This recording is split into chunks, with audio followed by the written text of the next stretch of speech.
ni shirika ambalo alichagua wasafiri.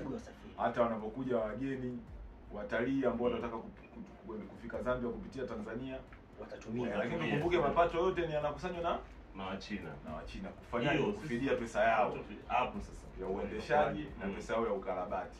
Lakini tumwangalie pia Mchina kwa jicho jingine. Tukumbuke Mchina huyu miaka kadhaa hapo kulikuwa kuna mvutano na serikali ya Zambia. Kuna pesa za mkopo ambazo serikali ya Zambia ilichukua kutoka serikali ya China. Ile airport. Sasa yote alikuja baada ya kushindwa kurejesha na kushindwa kutimiza ile masharti ya kwenye mkataba.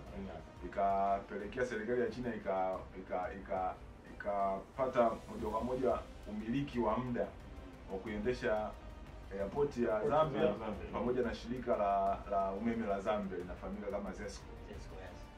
Japokuwa ile tafsiri ilikuwa ni tafsiri moja ambayo tulitafsiri kiasi zaidi, yani waliweka katika picha mbaya kwamba kila siku Mchina wao unadai kwa Mwafrika ni marafiki. Na Mchina kalili sana neno rafiki. Hata akija Mchina leo hii mtanaye neno la Kiswahili analojua rafiki.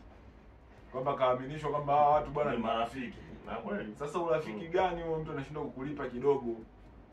Muda tu kidogo unakuja unampola mali yake, kwa sababu shirika la umeme sio jambo dogo. Wewe mwenyewe unaelewa TANESCO ya leo hii ikiondoka kwenye mikono ya serikali inakuwaje? Kwa sababu tunapozungumzia Tanzania wote ni wateja wa TANESCO.